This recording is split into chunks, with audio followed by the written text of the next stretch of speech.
Tere, armas teeline! Tänase mõtiskluse olen pealkirjastanud kujundid ja sümbolid psalmides. Olgu üks näide siit ilmutamise raamatu 14. peatükist. Ma nägin talle, seisis Sioni mäel ning koos temaga 144 000, kelle otsaesisele oli kirjutatud tema nimi ja tema isa nimi. See on üks näide sellest, kuidas Uue Testamendi kirjutajad on kasutanud Vana Testamendi sümbole, et esitada teatud asju, mida Jumal soovib, et me teaksime. Miks on see nii? Sellepärast, et Uue Testamendi kirjameestel oli üksnes Vana Testament, mida nad olid uurinud, millest nad olid teadlikud ja milliseid sümboli nad tundsid ja kasutasid kirjutades Uut Testamenti. Ka prohvetite kirjade ja piltide kirjeldamiseks. Üheks eriti rikkaks teabeallikaks on muidugi Vanas Testamendis psalmide raamat. Püha luulekogumik, kus vaadeldakse inimese mitmesuguseid kogemusi ja võimalikku suhtlust Jumalaga. Raamatu teemad ulatuvad ahastusest, patu ja kannatuste üle pidurdamatu rõõmuni, mida pakuvad Jumala lähedus ja tema korduvad tõotused andeks anda ning päästa. Psalmide hoolikas lugemine annab juurde üksikasju, mis muudavad elavaks ilmutusraamatu, eriti ilmutamise 14. peatükki, kus kirjeldatakse Jumala ülejäänute koguduse viimast tööd maa peal. Jumala lõpuaja rahvale on antud tema sama ülesanne nagu vana aja Iisraelile. Meil tuleb olla valguseks rahvastele ning esitada kõikidele inimestele viimane armukutse kummardada loojat ning kuuletuda üksnes temale.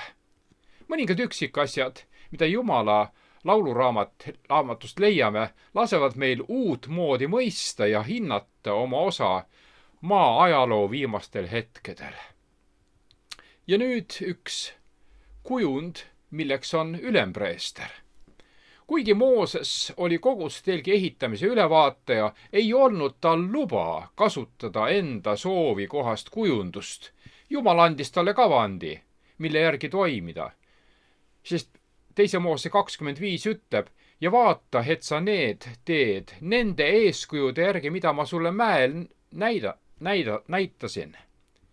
Heebra raamatust saame teada, et maise pühamu eeskujuks oli kõrgem tegelikkus ehk taevane pühamu.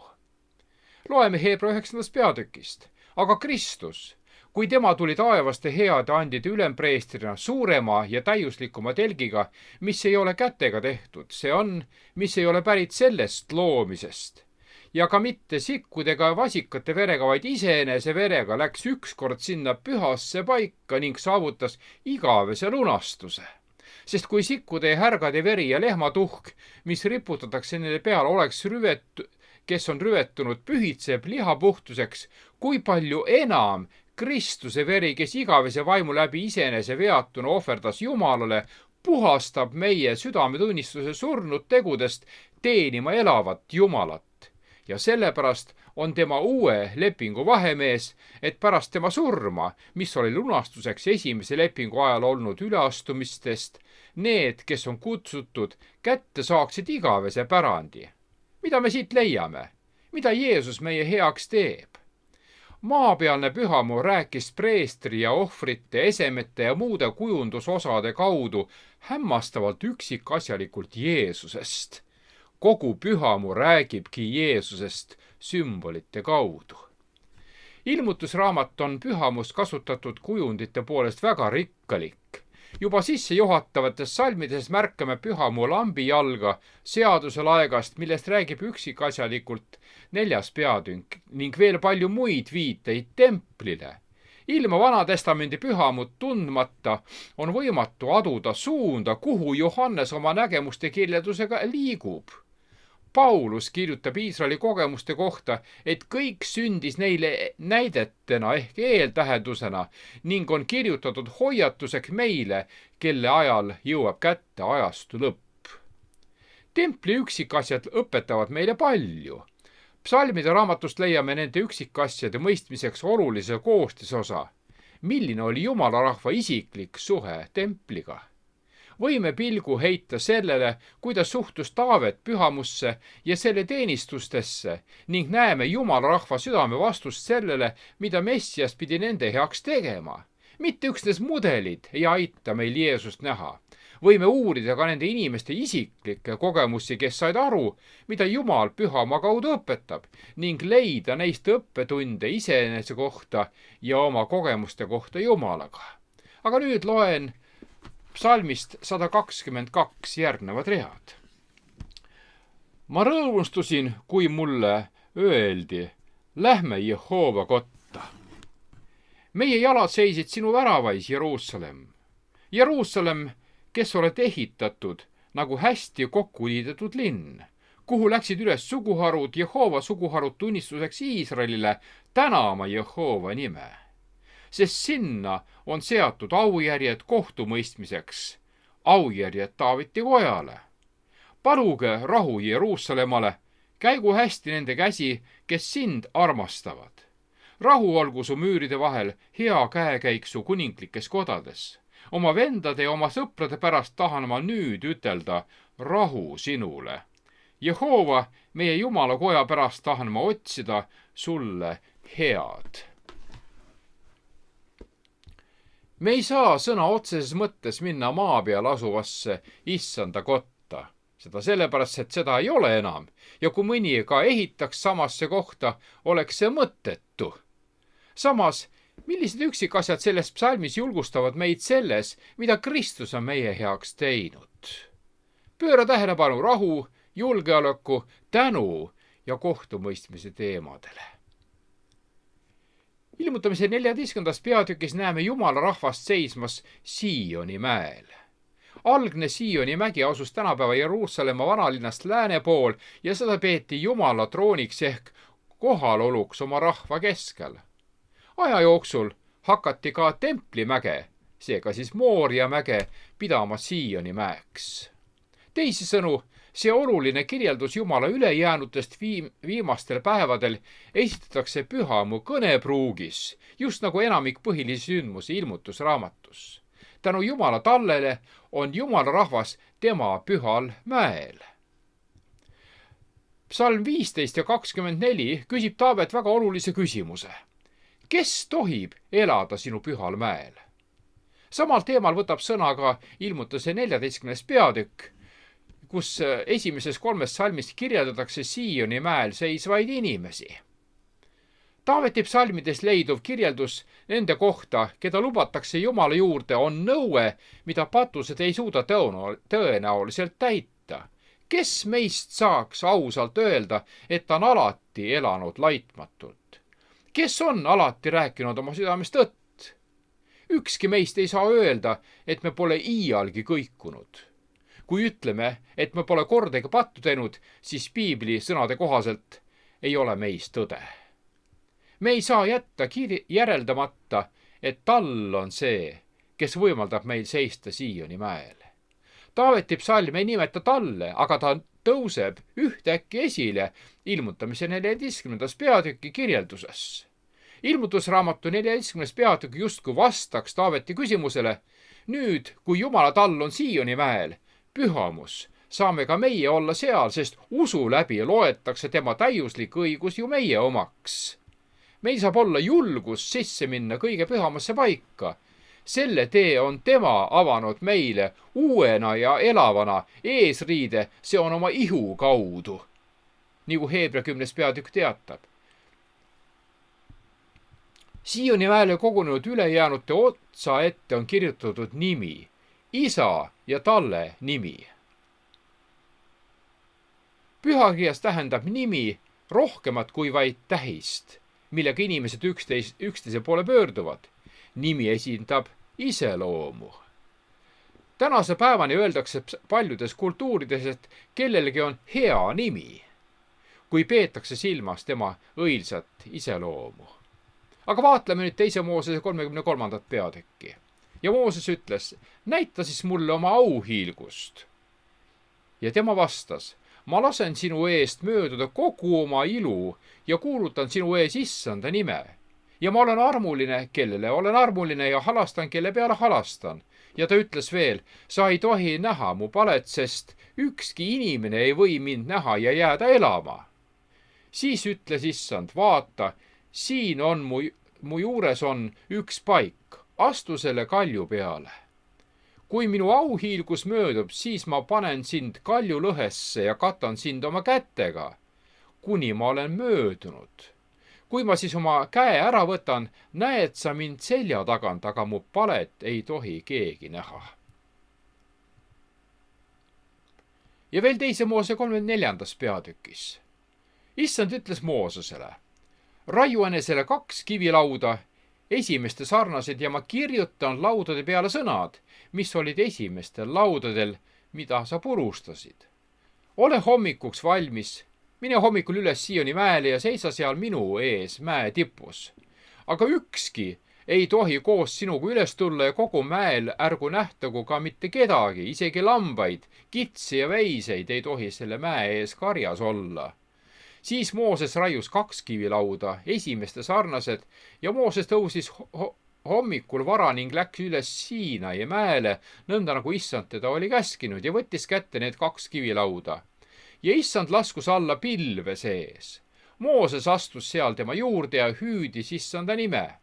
ja issand möödus tema eest ning hüüdis, issand on halastaja ja armuline Jumal, pika meelega ja rikas heldusest ning tõest, kes säilitab heldust tuhandeile, annab andeks ülekohtu ja üleastumised ning patu, aga kes siiski ei jäta süüdlast karistamata, vaid nuhtleb vanemate patud lastele ja lastelastele 3. ja 4. põlveni.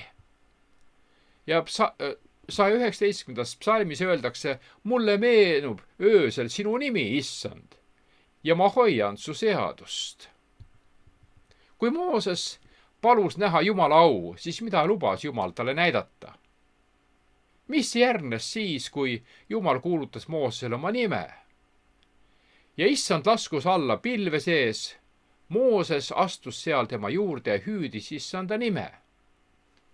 mõni kujutab Jumala au ette ligipääsmatu hiilgava valgusena, mis on kindlasti tabav kirjeldus. aga Jumala au on enamat lihtsalt nähtavast ilmingust. tema au on tema iseloom.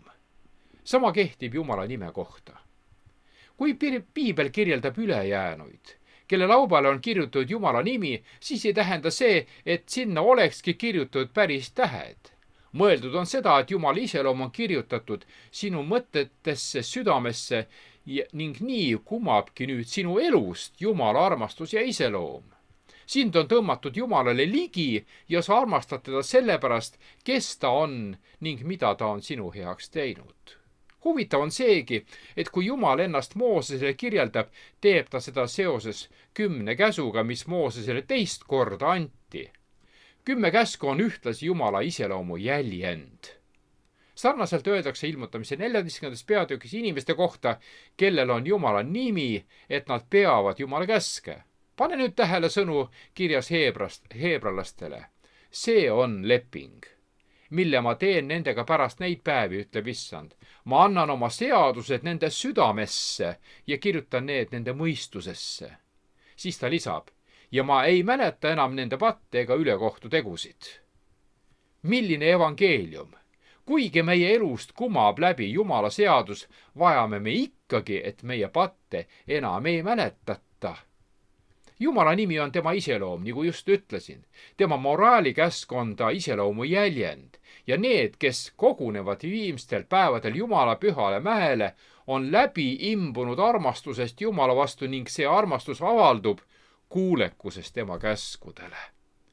kui meid päästab arm ja mitte käsk, siis mille poolest on tähtis Jumala käsk? laseme pühakirjale vastata 1. Johannese 5. peatükk. sest see on Jumala armastus, ütleb piibel, et me peame tema käske ja tema käsud ei ole rasked. heidame nüüd pilgu 5. psalmi. selle psalmi paralleel on näiteks ilmutamise 14. peatükk. 5. psalm on salajane palve Jumala poole, et Jumal vabastaks õige ja hävitaks ülekohtuse. 14. peatüki ilmutamise raamatus on vastus sellele palvele. 144 000 kirjeldus ja lõikussõnumi saatmine on vastus inimlikule igatsusele, et vale saaks kõrvaldatud. Siit õppetunnist kumab mitmeid selgeid seoseid selle psalmi ja ilmutamise raamatu 14. peatüki vahel. Ja siit peatükist me leiame 3 ingli sõnumid. Need on viimased hoiatussõnumid maailmale, millede eesmärk on tõmmata inimesi Kristuse juurde ja sellega ära maailmast. Need 144 000 on osa selle sõnumi jagamisest maailmaga. Aga kes need inimesed siis on? Siin on 2 määravat tunnust, millised leiame juba 5. psalmis Vanas Testamendis. Nende otsasisel on kirjutatud nende isa nimi. Jumala iseloom on nende mõtteis ja meeltes. Nende mõtted keerlevad Jumala ümber. Alati on Jumal nende meeltes. Nad järgivad talle, kuhu ta iganes läheb, seega Kristust. Nende mõtted on suunatud isale. Nende elu on suunatud tallele, Jeesuse poole. Jeesus ütles, mina ja isa oleme üks. Nemad on eraldatud, tähelepanu suunatud nende vaimsusele ja nende olemusele. See pilt on sellest, milline näeb välja pitseeritud olek. Nende mõtted on Jumalast ja nende elu peegeldab Jumalat. Kuidas seostub aga 5. psalmi sõnum 144 000-ga, kellel on isa nimi ja kes järgivad talle? Kuula nende 3 esimest salmi 5. psalmist. Jehova, võta kuulda mu sõnu, pane tähele mu ohkamist. Kuule mu appihüüdu, mu kuningas ja mu Jumal, sest sind ma palun. Jehova, sa kuuled vara mu häält, vara ma valmistun sinule ja olen valvel. See on see palve. 2. salmis me näeme meditatsiooni. See heebra sõna esineb Piiblis ainult 2 korda. See on mõtisklemine, ohkamine, oigamine. See on sügava igatsuse pilt. Kuule minu appihüüdu, ütles psalmist. Nutt on südamlik, ohjeldamatu ülevool. Taavet adresseeris selle issandale, kui ta astub veelgi kaugemale. Issand on kuningas ja Jumal. Aga Taavet ütleb, minu kuningas ja minu Jumal. See ei ole pelgalt teoloogiline kontseptsioon. Taavet, kes on kuningas, tunnustab kõige kõrgemat kuningat. Vahest meie ise püüame olla kuningas. Me ütleme Jumalale, mida tema peaks tegema oma palveis. Taavetit rahuldab vaid see, et ta on kuninga juures. Ja ta ütleb, sind ma palun. Inimesed võivad elada palveta või vähemalt niiviisi nad arvavad, kuid seda ei ole 144 000. Kõnele vahetult Jumalaga. Ära kasuta selleks ühtegi vahetalitajat. Neid saab ära tunda selle järgi, et nad keskenduvad kindlalt ja teadlikult Jumalale, mitte iseendale. Ja ta ütles, sa kuuled vara minu häält. Ja nii regulaarselt, igal hommikul. Markuse 1. peatükk ütleb, ja vara hommikul enne valget tõusis ta üles, seega Jeesus ja väljus ning läks ära tühja paika ja palvetas seal. Psalm 5 on eelneva psalmi kaaslane ja sealt me loeme. Rahus ma heidan maha ning uinun magama, sest sina üksi, Jehova, asetad mind julgesti elama. Vara ma valmistun sinule, ütles Taavet. Seda sõna kasutatakse altaripuude, ohvritükkide, ohvrileiva paigutamise kohta. 3. Moose 1. peatükis öeldakse, ja ta raiugu see tükkideks ühes pea ja rasvaga ja preester seadku need puude peale, mis on altaril olevas tules. Meie palveelus pole midagi juhuslikku. See ei ole mõtlematu lobisemine. See ei ole varahommik. See, et on varahommik, ei ole vabandus Jumala ees seosetuks pomisemiseks. Laisalt öeldes asju nii, issand, sina tead minu mõtteid. Lootes, et see vabandab meid nende väljaütlemisest. muidugi teab Jumal sinu mõtteid, aga probleem on selles, et meie ei tea oma mõtteid. palves annab Jumal meile võimaluse lasta temal ilmutada, mis meis on. me peame avama iga mõtte Jumalale, kuid liiga palju on juhuslikku palvetamist, ratta keerutamist ja teemal maandumist. selle asemel, et tahtlikult Jumalat kiitusega paluda. selles tekstis Taavet ütles, ma olen valvel. Inglise keeles öeldakse, ma vaatan ülesse. see on isa nime kehastus otsaesisel ja talle see on siis Kristuse järgimine. mulle tuleb meelde väike laps, kes vaatab oma vanemat. ta esitab talle täielikult oma privaatse soovi, kes kuuleb. me ei hoia ju midagi tagasi, usaldades teda. siis on meie tähelepanu suunatud temale, et kuulda kõike, mida tema ütleb, kui ta peaks üldse midagi ütlema. me ei väsi tema kohalolust sel hommikul, igale palvele vastatakse. aga kas me ootame kannatlikult oma palvetele vastust? Jumala vaikus on ka vastus. ootamatu kogemus minu elus toimus Jumala loal, isegi kui me palvetasime. Jumal ei ole segaduses selle suhtes, mis toimub. me oleme Jumala suhtes liiga kannatamatud tihtipeale. me ei ole rahul talle järgimisega, kuhu ta iganes läheb. Taavet palus, et ma võiksin õpetada üleastujale sinu teid. ja see on tegelikult tunnistamine. me ei saa aga jagada midagi, mida meil enestel pole. kuidas sa õpetad sõna, kui sa pole kunagi Jeesusega kohtunud? kuidas sa räägid päästest, kui sulle pole kunagi andeks antud? kuidas sa jagad seda, mida sul endal pole? äsja oli juttu Jeesaja kutsumisest. kordan selle veel kord üle Jeesaja 6. peatükist. esiteks Jeesaja nägi, kes Jumal tegelikult on. et ta on kõrge ja ülistatud. siis ta adus enese väärtusetust. siis ta ütles, häda mulle, sest ma olen kadunud.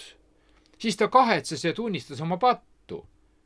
Pühakiri ütles, sellepärast, et ma olen roojane mees huultest ja elan roojaste huultega rahva keskel. siis ta sai andestuse ja teda puhastati. sest pühakiri ütles, siis lendas minu juurde üks seeravitest ja tal oli käes elav süsi, mille ta pihtidega oli võtnud altarilt. ja ta puudutas minu suud ning ütles, vaata, see puudutas sinu huuli ja su süü on lahkunud ning su patt lepitatud. siis ta vastas kutsele ja ta ütles, vaata, siin ma olen, läkita mind. kui Jesaja teadis, et tema patt on lepitatud ja hoolimata oma vigade teadmisest oli ta valmis Jumala heaks töötama. ja siin on mul nüüd valmis pandud 7 sammu tunnistamiseks ja selle ettevalmistuseks. Need kõik on leida 51. laulust. Seda psalmi on nimetatud ka Taaveti patukahetsuse palveks, mida ta palus pärast seda, kui oli patustanud ühenduses Patsebaga ja kuulnud hukkamõistu sõnumit prohvet Naatanilt. 51. psalm ongi patukahetsuspalve. me uurime seda meeleparanduse ja puhastamise näitena. esiteks, süüdi mõistetud. tunne ära patt ja igatse puhastuse järele. 9. psalmist saame lugeda, puhasta mind patust iisopiga, et ma saaksin puhtaks. Uha mind, siis ma lähen valgemaks kui lumi. soov oli puhasta, otsesõnu eemalda minust patt. siin mainitakse iisopit, see oli taim, mida kasutati puhastusrituaalides. seda leiame 3. Moosese ja 4. Moosese raamatutes. Iisop kasteti toona verre ja sellega määriti ettekirjutuste kohaselt näiteks ukse piitjalgu. Heebra 9. peatükis ühenduses Moosesega sõlmitud lepinguga ka. ja mitte sikkude ega vasikate verega, vaid iseenese verega läks ükskord sinna pühasse paika Jeesus ning saavutas igavese lunastuse. kui palju enam Kristuse veri, kes igavese vaimu läbi iseenese veatuna ohverdas Jumalale, puhastab meie südametunnistuse surnud tegudest teenima elavat Jumalat. puhasta mind verega oli soov. Me tahame alustada tunnistamisega. Ja me ütleme, ma õpetan patust, mida tähendab hingamispäev, milline on surnude seisund. Kuulge, alustada tuleks oma patu ja patustamissoovi tunnistamisega. Teine punkt, me saame puhastatud. Me saame andestust, õigeks mõistmise Kristuse tõttu, sest tema pakub meile oma õigust, oma iseloomu. Salm 11 ütles, peida oma pale minu pattude eest ning kustuta kõik mu pahateod. Kui oleme vastu võtnud andestuse ja armu, alles siis oleme valmis sellest teistele rääkima. Kolmandaks, me oleme taas loodud, uuesti loodud Jumala poolt, muudetud, pühitsetud, meile arvatud õiguse oleme vastu võtnud. Sest 12. salm ütles Taavet, loo mulle, Jumal, puhas süda ja uuenda mu sees kindel vaim. Sõna loo minus on heebrea sõna paraa ja seda sõna kasutatakse pühakirjas ühenduses Jumala tegevuse kirjeldamiseks, kus ta lõi ei millestki midagi. 2. Korintuse 5. peatükk ütleb niisiis, kui keegi on Kristuses, siis ta on uus loodu. Vana on möödunud, vaata, uus on tekkinud. Ja kuulake, kuidas prohvet Hesekieli kaudu Jumal ütleb 36. peatükis. Ja mina annan teile uue südame ja panen teie sisse uue vaimu. Ma kõrvaldan teie ihust kivise südame ja annan teile lihase südame. Jumala tõotus oli anda meile uus vaim, heebrea keeles uus meelelaad, uus iseloom, uus asetusviis, uus tendents meie elus. Kui me oleme kogenud muutust ja ümberkujundamist, siis soovime kindlasti jagada seda, mida oleme kogenud. Me saame muudetud tema poolt, täidetud püha vaimuga ja selle kohta kasutatakse ka sõna pühitsus. Kuulake, mida Taavet ütles 13. salmis 51. laulus. Ära heida mind ära oma palge eest ja ära võta minult ära oma püha vaimu. Ela tema ligiolus, lase tal elada sinus püha vaimu läbi. Ja Efesuse 3. peatükis öeldakse, et ta annaks teile oma aurikkust mööda saada tugevaks tema vaimu läbi seespidise inimese poolest, et Kristus usu kaudu elaks teie südameis ning te oleksite juurdunud ja rajatud armastusse. Ja Kolossuse 1. peatükis öeldakse, Kristus teie sees, auhiilguse lootus. Aga kes sinus tavaliselt elab? Rooma 7. peatükk ütleb, nii ei tee seda enam mina, vaid patt, mis minus elab. Patt on sageli võtnud sisse koha inimese elus. Aga Galaatia kirja autor ütleb, ent nüüd ei ela enam mina, vaid Kristus elab minu sees.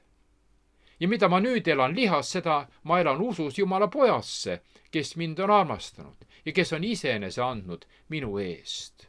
Nüüd on Kristus võtnud sisse koha elus. Kristuses on sageli kohata suurt möödalaskmist ja selleks on see, päästetud armu läbi, kuid pühitsetud tegude läbi. Meile arvatud õigus, Kristus meis, auhiilguse lootus. Kui allume Kristusele, siis tema toob minu ellu oma elu ja samuti oma iseloomu. See on Kristuse õigus inimese elus. Siis me oleme rahulolevad, täidetud tema rõõmuga. 14. salmis Taavet ütles, anna mulle tagasi rõõmustus sinu päästest ja heameelne vaim toetagu mind. Rõõm tuleb andestusest, enam pole süütunnet. Rõõm tuleb ühendusest Kristusega, temaga koos käimisest ja minu ja Jeesuse vahel pole siis enam mingisugust tõket. Rõõm tuleb tema kohalolust. Ära me ei hida mind ära oma palge eest, ütleb ta. Sest 16. psalm kinnitab, issanda rõõm on meie tugevus. Ja kui see kõik on toimunud, siis me oleme kutsutud edastama evangeeliumi. Mida Taavet ütles? siis ma tahan üleastujale õpetada sinu teid, et patused sinu poole pöörduksid. Alles siis, kui oleme süüdi mõistetud, puhastatud, taasloodud, muudetud, täidetud tema rõõmuga, siis soovime olla tunnistajad. Meil on siis, millest tunnistada. Kui keegi tuleb Kristuse juurde, sünnib tema südames soov teistele seda teada anda. Kui kalli sõbra ta on leidnud Jeesuses. Päästvat ja pühitsevat tõde ei saa tema südamesse sulgeda. Kui oleme riietatud Kristuse õigusesse ja täidetud tema sisemise vaimu rõõmuga, siis me ei suuda vaikida. Kui oleme maitsnud ja näinud, et issand on hea, on meil midagi öelda. Nagu Filippus, kui ta leidis päästja, kutsume ka meie teisi tema juurde. Aga kui meil ei ole muret hingede pärast, siis võib-olla ehk ongi nii, et me polegi veel muutunud. Ilmutamise 14. peatükist leiame järgnevad. Jumala lapsed seisavad Sioni mäel. Nad on muudetud. Nad on lunastatud. Nad järgivad talle. Nende suus pole pettust. Nad on Jumala trooni ees veatud. Nad on Jeesust kogenud. Nad on nüüd varustatud levitama 3 ingli kuulutust, sest see on sõnum maailmale, mis peagi hukkub. Ja nad on valitud ülistama teda. Kisu mind välja süüteost, ütleb Taavet, oh Jumal, mu pääste Jumal. Siis minu keel laulab rõõmsasti sinu õiglusest. Issand, ava minu huuled, et mu suu kuulutaks sinu kiidetavust. Sa panid tähele, nad edastavad tunnistuse Jumala headusest. Nad ülistavad Jumalat selle eest, mida tema on neile teinud, mida tema veel teeb. Veel sellegi eest, kes tema on. Ilmutamise 4. ja 5. peatükk edastavad meile ülistuse ja kiituse, mis täidavad taevase trooni ruumi. Las Jumala ülistus täidab minu ja sinu elu juba täna. Peatse kohtumiseni.